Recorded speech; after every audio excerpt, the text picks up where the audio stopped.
ನಮಸ್ಕಾರ ಸ್ನೇಹಿತರೆ, ನೋಡಿ ಇವತ್ತು ಬಂದಿರೋಂಥ ಜಾಗ 2 ಎಕರೆ 15 ಸೆಂಟು. ಈ ಹೈವೇ ರೋಡಿಂದ 500 ಮೀಟ್ರು ಈ ಜಾಗಕ್ಕೆ. ನೋಡಿ ಏನು ಈ ಕಟ್ಟಡ ಕಟ್ಟಿದೆ, ಕೆಂಪು ಮೋಡ್ ಕಾಣುತ್ತಲ್ಲ, ಇಲ್ಲಿಂದ ಜಾಗ ನೋಡಿ. ವಿಲೇಜ್ಗೆ ಹತ್ರನೇ ಇದೆ, ವಿಲೇಜೇನೆ ಮನೆಗಳು ಇದೆಲ್ಲ. ವಿಲೇಜ್ ಇರೋದು ಹನ್ನೂರಿಂದ 15 ಕಿಲೋಮೀಟ್ರ್ ಆಗುತ್ತೆ.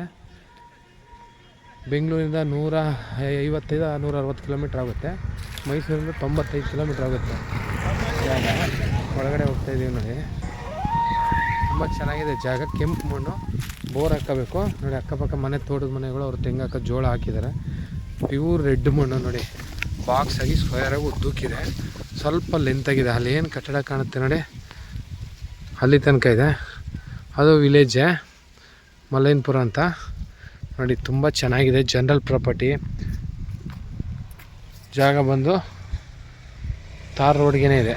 ತಾರ್ ರೋಡ್ ಒಂದು 80 ಅಡಿ 100 ಅಡಿ ಇದೆ ಹೆಚ್ಚು ಕಮ್ಮಿ. ರೋಡ್ ಪೇಸಿಂಗ್ ಏನಿದೆ ಸ್ಕ್ವೇರಾಗಿ ಉದ್ದಕ್ಕಿದೆ. ಬೋರ್ ಹಾಕಿ ನೀರು ಹಾಕ್ತದೆ. ತೆಂಗಿನ ಮರದಿಂದ ಈ ಕಡೆಗೆ ಜಾಗ. ಇವರು 35 ಅಂತಾರೆ ಎಕರೆ.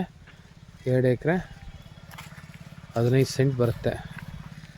ಫೈನೆಲ್ಲ ಕೂತ್ಕೊಂಡ್ರೆ ಒಂದು ಸ್ವಲ್ಪ ನವಿಷಬಲ್ ಇದೆ. ಊರ ಹತ್ರ ಇದೆ. 2 ಎಕರೆ 10 ಗುಂಟೆ ಬರುತ್ತೆ ಟೋಟಲ್ ಜಾಗ ನೋಡಿ. ಒಳ್ಳೆ ವ್ಯೂ ಇದೆ, ಊರ ಹತ್ರದಲ್ಲಿದೆ ಮನೆಗಳು. ಫಾರ್ಮ್ ಹೌಸ್ ಚಿಕ್ಕದಾಗಿ ಮಾಡ್ಕೊಳಕ್ಕೆ ತಾರ್ ರೋಡ್ ಬೇಕು ಅನ್ನೋರಿಗೆ ಜಾಗ ಆಗುತ್ತೆ.